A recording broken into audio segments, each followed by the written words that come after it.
The following episode of Dad vs. Daughter was made possible by a contribution from Looney Labs.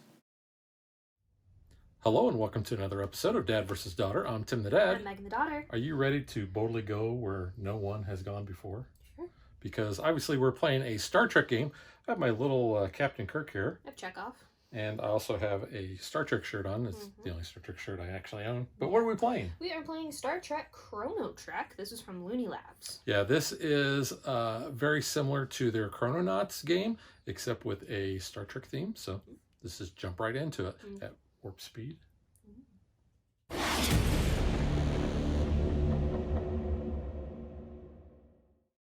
This is the Star Trek timeline.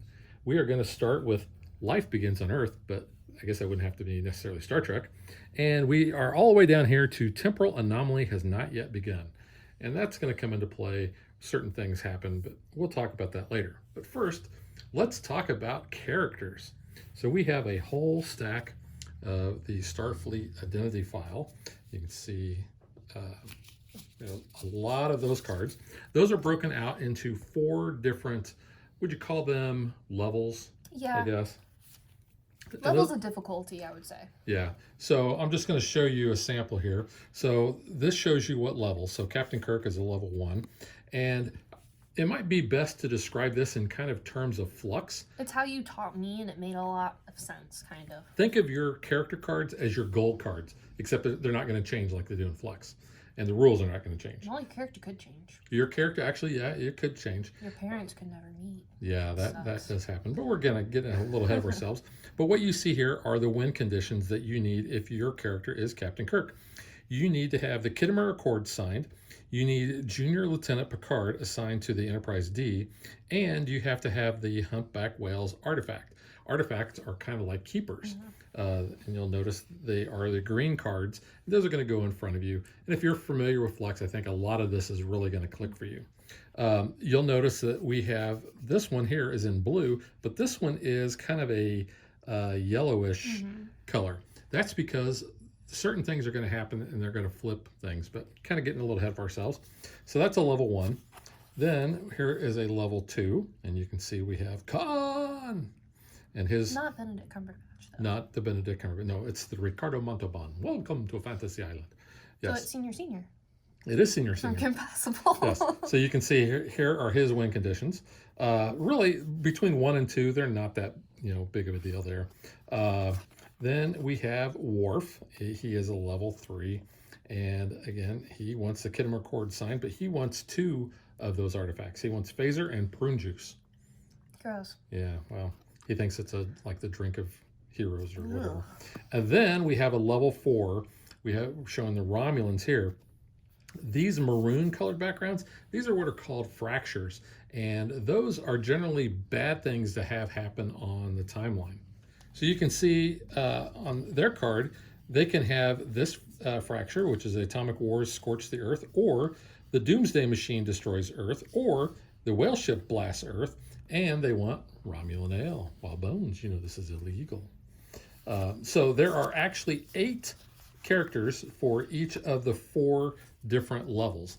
And the game will tell you, the rules will tell you that when you first start out, what you want to do is you want to both be playing level 1s. So what we did was we played through all the level 1s, then we played through all the level 2s, and then all the level 3s and all the level 4s. And the rules will also tell you when you get comfortable enough, then what you can do is you can shuffle all of these together, and you don't know if you're going to get a level 1 or a level 4 or whatever. But you get an insight on what the other player has when it comes to how many cards you start with in your hand. Yes, so since I just shuffled these up, Megan, that is going to be your character. Okay. This is going to be my character. I'm going to show the audience at home who this is for the game? Yeah, okay. This is going to be for the game. Oof. So that's who I have. And Megan, if you want to show the camera yours. Okay. So that I don't look.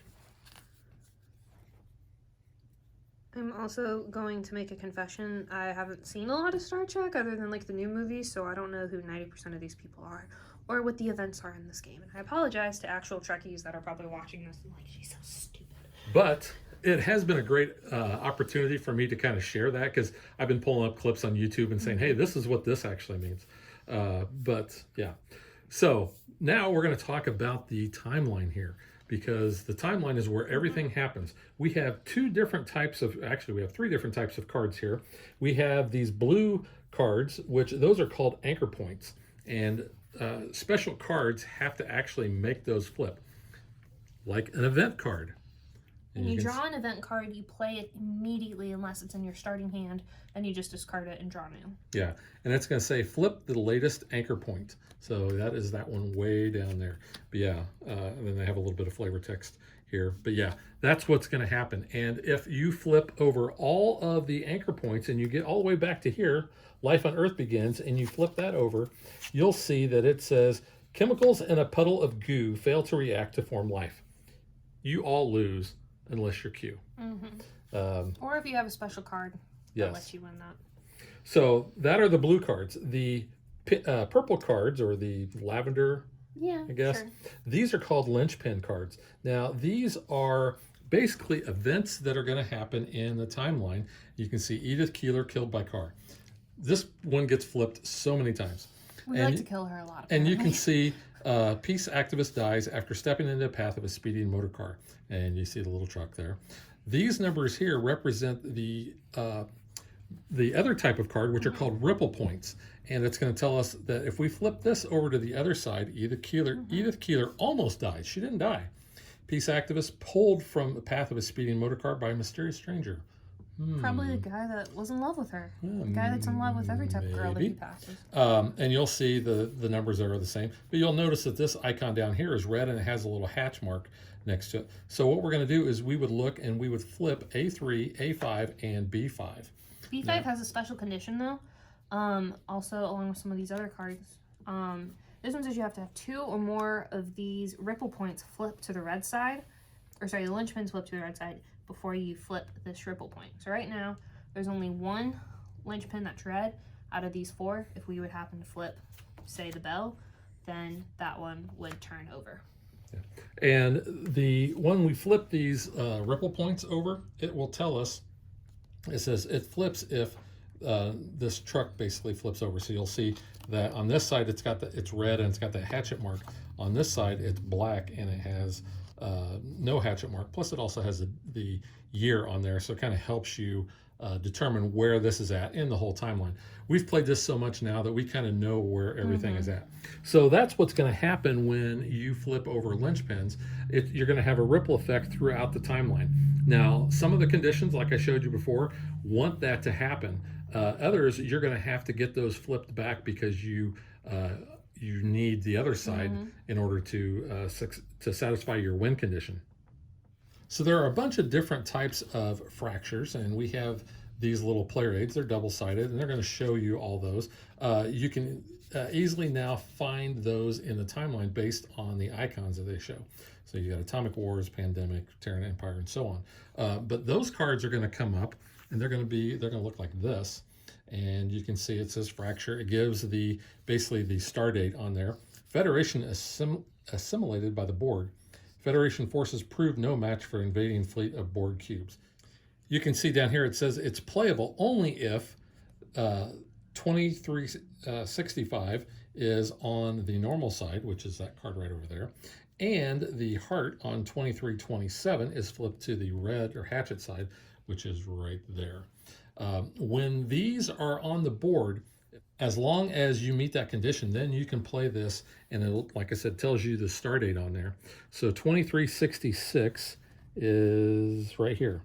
So the Battle of Wolf 359. Most Star Trek fans know that very well. Megan knows it now because I shared a clip with her, so she knows exactly what that is. But when that fracture gets down there, there are certain cards, like the level 4s, require you to have those fractures, like I showed you with the Romulans in the preview. If you have a fracture that is in the timeline before where your goal basically has, then you can't win. You have to get rid of that. But like I said, if you're playing a level 4, then you need fractures in place. So you kind of got to, weigh where that is at. Fractures can be used to kind of mess with the other players because if you get, especially if you get one of the early fractures, then if their win conditions are down here, they're not going to be able to win. There's also a fracture with the whales, and that is like the most annoying fracture, because the only way to satisfy it is if you have the whales as an artifact, so then you're just searching and searching and searching, and that's all you need then is to win, is find the whales. Admiral, there be whales down here. So that is basically the timeline. That's the characters. Now, how we get these cards in order to play, well, we're each going to start with a hand of 3 cards. And on our turn, we're going to draw one and we're going to play one. However, the cards are different types and they're going to tell us what we can do. So let's just kind of start here. We have an assignment card. And it has 2 steps. First step is always draw 2 cards. Always a good thing. And then it says, if you have both of these artifacts in play, you can choose to discard one and draw 5 more cards. There's no hand limit, so having a lot of cards is usually pretty good. So clip-on accessories, I kind of like that. The agonizer and the mobile emitter. So like I said, think of those as like keepers. You get rid of those artifacts and you get to draw cards. We have, let's talk about the action first. The action, this is again very similar to Flux. It tells you down here, name any fracture or inverter. The inverters are cards that are going to allow you to flip those linchpins. And find it and add it to your hand. If someone else is holding it, they must give it to you. If you have to look through the draw pile, then you reshuffle it afterwards. Again, once you play a card, then it is discarded. We have power actions, memo from your future self. This was a card that Megan loves to play on me. Play at any time. So when another player plays something and you don't like it, if you have this card, then it says cancel another card that is being played. Discard the target card and proceed with the next game action. So it's basically a way to kind of nullify somebody's play. It's very important in this game, too, to pay attention to what the other person is doing, but also to give the other players a little bit of time to react before, like you say, your win condition's met, because there may be cards in your hand that you can play like that to prevent that. So always just give like a few extra seconds before you're like, hey, I won. I mentioned earlier these yellow inverter cards. Has a little bit of flavor text here with what this is, but they all do the same. Flip any linchpin. So I think a lot of this will make a lot of sense when we're playing through it. It's really easy, and I'm probably over-explaining it, but I just wanted to be very clear on what the actions all mean. And then here you go. Here's the prune juice, a warrior's drink. So that's what War says. So it's an artifact, and it tells you what type of artifact. Which is important. There's different types. There's beverage, there's tech, there's... Relic, yeah. Pet, life form. Life form, yeah. So that is what all those different cards are. So what we're going to go and do now is we are going to shuffle up, and then we're going to look at our characters and determine who goes first, because not always the youngest player gets to go first.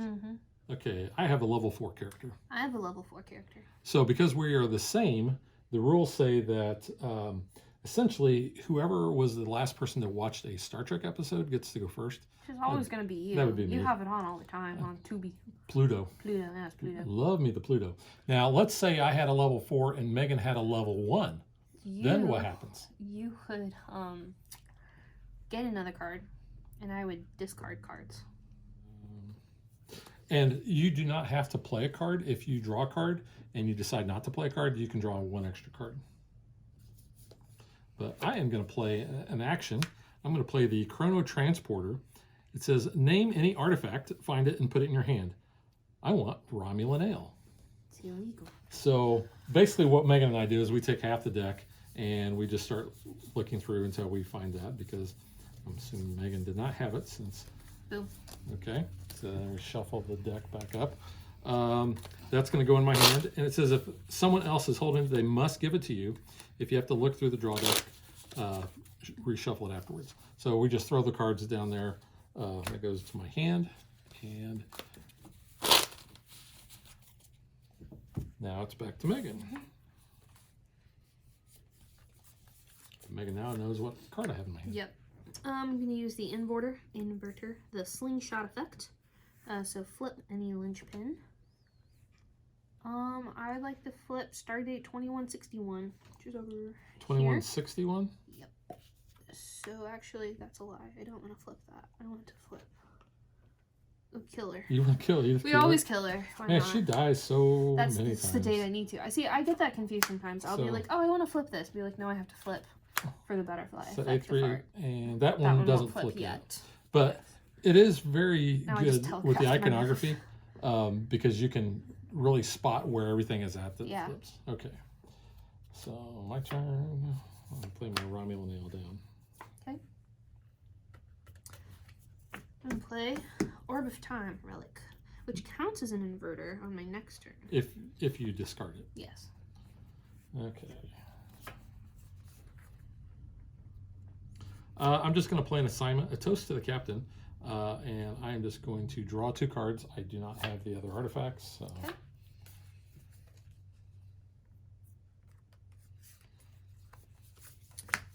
Swap artifacts. Take any artifact another player has in play and switch it for the one that you have in play. No bueno.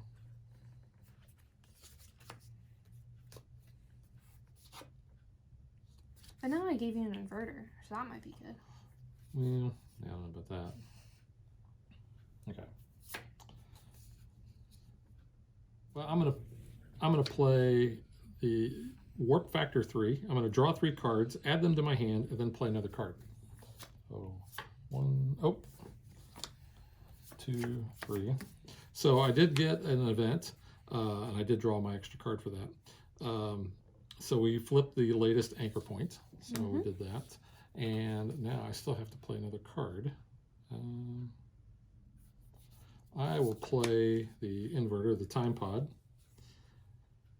And I get to flip any linchpin. Well, I liked Star Trek, the animated series. I'm going to kill off T'Challa. I think that was his name.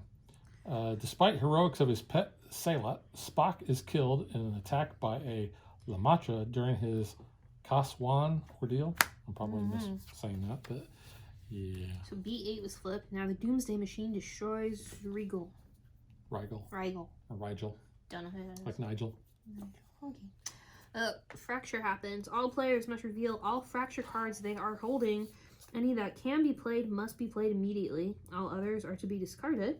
Then players draw cards to replace the cards that they had. I have no fractures. I have one that it cannot be played, so I will draw a card to replace. Oh, and I drew an event, so I have to draw another card for that. Play immediately and redraw. So Enterprise D encounters the Devron anomaly. Okay, I am gonna use the Chrono Deflector inverter. Gonna invert Bell Riot, so A8 and B5, which now there are 2. So we'll do that. All right, I'm drawing. All right, I will play the Quick Trip into the Future. I get to look through the draw pile and choose a card other than a power action and play it immediately or just add it to my hand.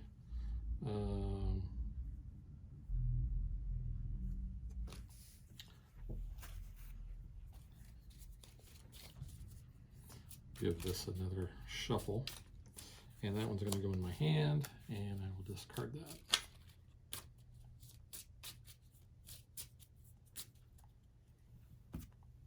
All right.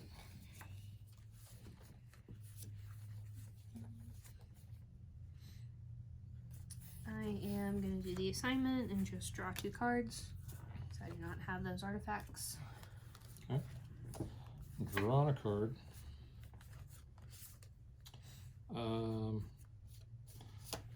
I'm going to play the Whale Ship Blast Earth.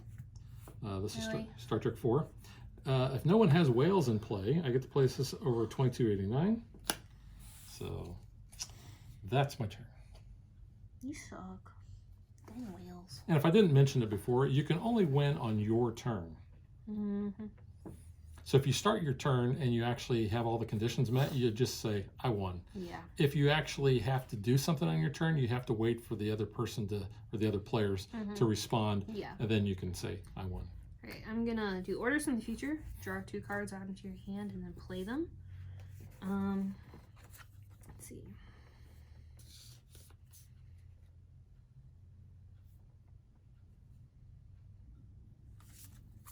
I'm not playing a Fracture, so I will not draw 2 additional cards.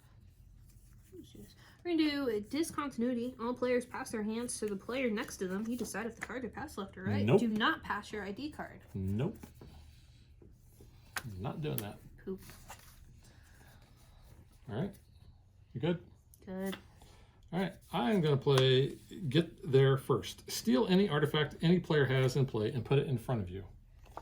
So I will put that in front of me.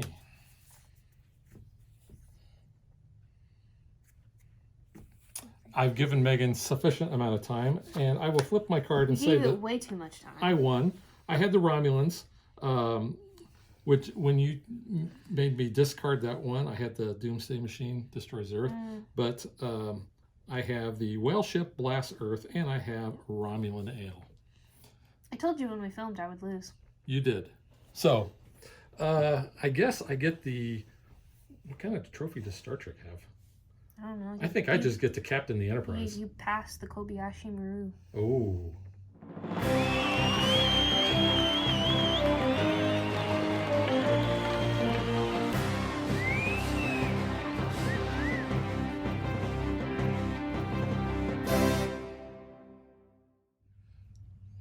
Yeah, Megan literally said the last time we played, because we've played... What? We played over like 20 games. I know we've played a lot. Megan says I've won 3, I think. You've won like 4, maybe. Yeah, and she says I won one on one turn, because the next turn I would have had it. Yeah. But I've won. But she said that 80%, like 95% of the games. That I would probably win when we filmed. Which is true. I had the Zindi, which I kind of just sucked at drawing cards. I was able to flip the Confederation of Star Allies. Being founded. The thing is that one you have to have 2 linchpins flipped, which kind of sucks. I was trying to go for either the Pandemic Terminates Human Race or Zindi Weapon Demolishes Earth. I was trying to get really Demolishes Earth because it's a little easier. I had that one. That would have been nice. But I couldn't get any cards to really look through the deck to pull a Fracture out. So that's what I was trying to do. But yeah. Yeah. I just kind of got some crap hands. Okay, so now let's get to what we think.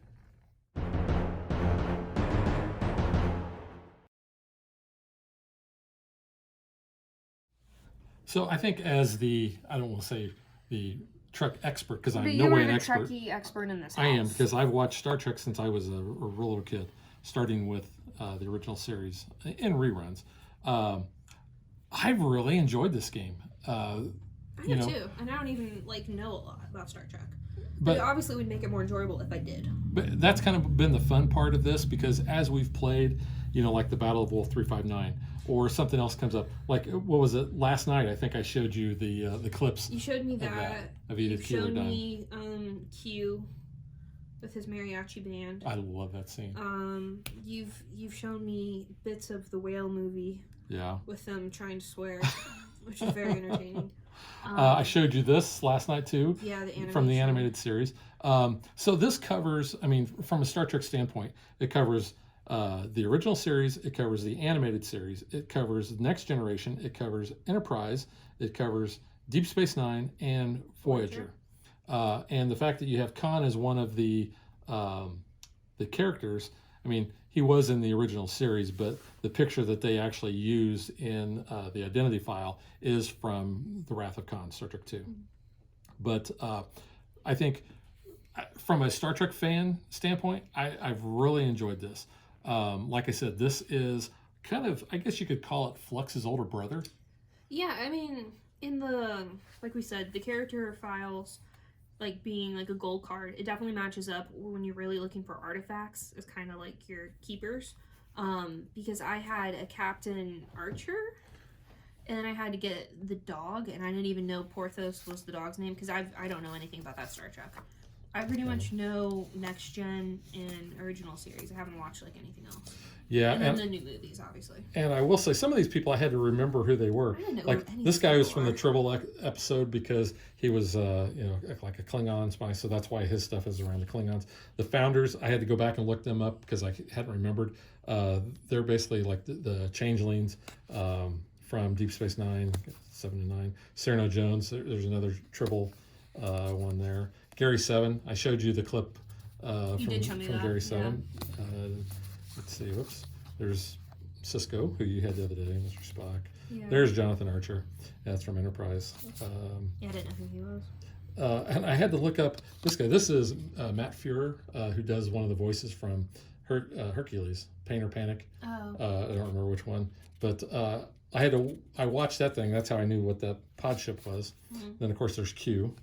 Q, like I said, you got to have these. So basically, you got to flip all of those anomalies and get back there. Well, Very hard to do. His can be fairly easy if you're pulling a lot of events, but when I had him the other night, and I was trying just to pull events from the deck without telling you that's what I was doing, because otherwise it's really easy to forecast how you have Q.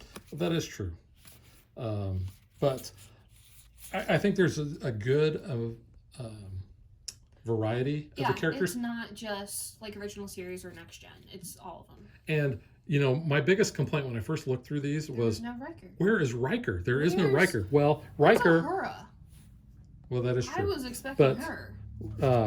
Oops, or Sulu. Which or one is Chekhov. it? This one here. Nope. That's or Scotty.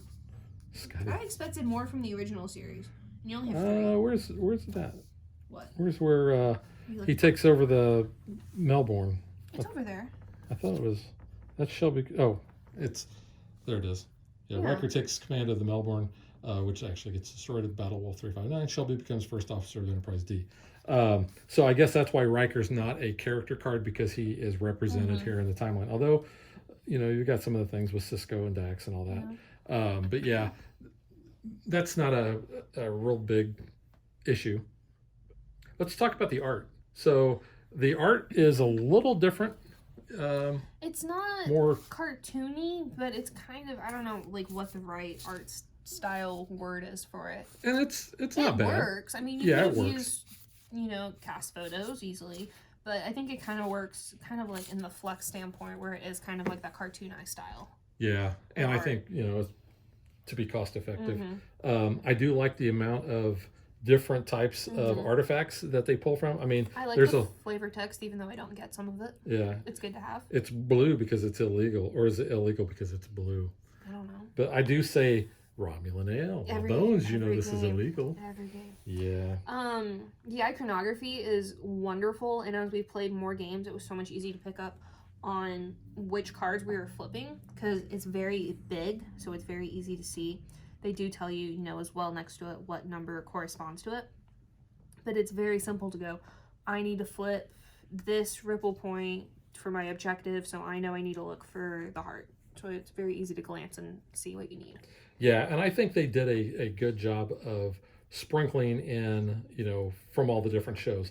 Now, I think, you know, the original series, that pretty much takes up quite a bit of the first 2 rows. There are some, like the Zindi thing is related to Enterprise, you know, Archer cured of amnesia, that sort of thing. There's a couple little things in there.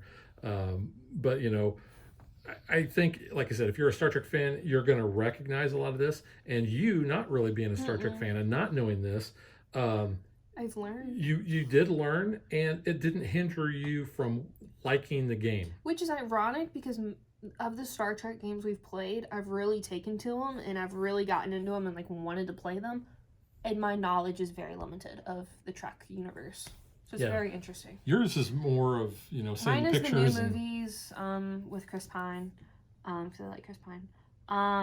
Not represented here. Not represented here. So that's the thing. There's new Star Treks out. There's new movies. There's new shows. You have Picard. You have, was it Enterprise? Or the other one? Discovery. You've got Below Decks, which is cartoony, but I mean... But it's funny. You have, like, new Star Trek things. There could be a new version of this. There doesn't need to be one. There doesn't need to be an expansion. But it's a way you could get different characters in. You could bring in more from, you know, like the TV series is, or you could bring in new characters or stuff like that. So I think there's a possibility for another version. I don't think there will be, but that could be interesting if you could expand the timeline.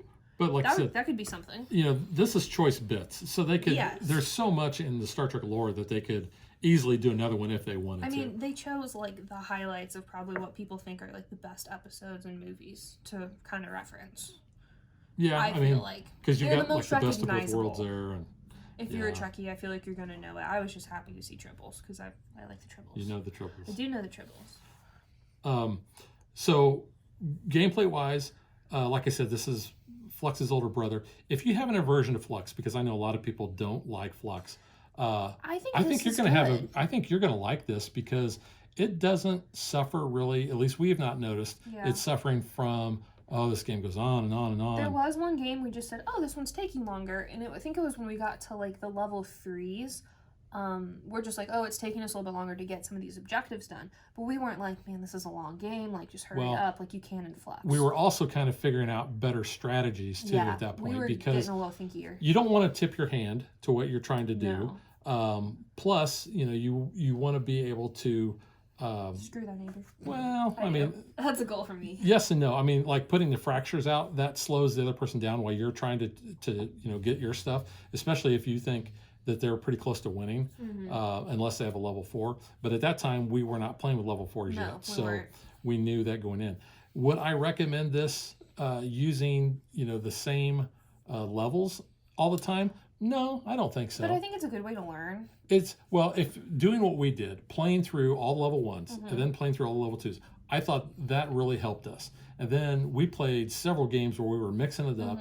And yes, there is a little bit of like, I think I had Q and you had something else, and I'm like, gosh. No, I had Q, I think. Or somebody had Q. I had Q. But it can be a little lopsided there. But like you said, there's that one card that says your parents never met. Yeah. You can either swap your identity card or you make the other person swap. So you're not limited to just trying to mess with the other player. If you don't like what you got, then you can there are ways get that to card and switch that, it. Yeah. And you're going to become very familiar, I think, with the different cards the more you play. And this is a game where, I kid you not, we would sit down, we would play, and let's say the game took 10 minutes. Because I would just be like, boom, done. We flipped the cards back, we reset, we're ready to go again. Yeah. And we did that. In fact, the other night, we played, I think, 6 games. Yeah, within about 40 minutes. Well, we did it between hockey periods. The hockey game was going on, and so we were during intermission. As soon as intermission, we'd play a couple games, and the game can play very fast. I mean, you can get lucky. Lunch breaks. Yeah. I did. So you can get real lucky, and you can get your win condition real quick, or you may have to work at it. Yeah. Especially if someone is messing with you. So it's luck of the draw. It's luck of the cards that you get, and kind of how you can figure it out. So it is very dependent. Will non-Star Trek fans like this? Probably not. I think you need to like Star Trek or have just a basic understanding. But there's other versions of this game, basically. So those I would recommend, if you're not a Trek fan, to go and maybe check those out, because I think the gameplay is solid. We will feature one later on this year, too, a different version of Chrono. Yes, we're going to be doing the early American Chrononauts. Chrononauts, yeah. And we are going to do that one around the 4th of July because, it's all about the founding fathers. America. Real quick, is we mentioned this when we were playing earlier. The card quality, it's not a linen finish on the card. They're a little slick. They stick together a little. Sometimes. Yeah. Like when we're trying to search, sometimes you kind of have to like really move it. Yeah, not the linen finish. The colors are going to start chipping on the corner, so you're going to probably see some of that. But that's just with wear and tear of any game. But the finish will kind of. And then the other complaint I had is, there's a lot of colors. Here's your assignment card. Here is your artifact card. I do wish they were different. I get the greens are so similar. It's the green because they kind of go together. Yes. But I wish maybe this was like a darker green. Something to better distinguish them when you're looking through the deck. The green of like the artifact background there, that might help a little. But yeah, when we're searching through, we're like, oh wait, and then we're like, no, it's not it, and we'll just keep going. But I do like the fact that when you do that, it's very easy to go, oh, I know I'm looking for an inverter, so I'm looking for a yellow one. Yeah. But it is very easy to do that. And when you're looking for fractures, you're looking for, the maroon kind. So, yeah. Other than that, I didn't really... If you're colorblind, it might hurt, but you can just read the cards. Yeah, because they've got all the star dates on them. They do. There's a lot of text on here. And you have the iconography. Though. Yeah. So, yeah. And, the distinguishing mark, the hatch mark to show, the flip side versus the non-flip side. Yeah. So there are, those there. And you do have a good size deck of cards that you're going to go through. We've never gone through the entire deck. No. It was funny. We were playing other games and we're like, I don't even know if I've seen this card. Like, because some of them, I feel like we're always looking for some of the same things, which was kind of funny. Especially with the artifacts. We're like, oh, that's a thing. I would say out of all the games we played, like you said, we've played over 20. We played a lot. The things that occur the most often. Edith dies. Edith dies. All the time. We kill her The, immediately. the tribbles happen here. The whale ship comes out. Whale ship comes out. Battle of Wolf.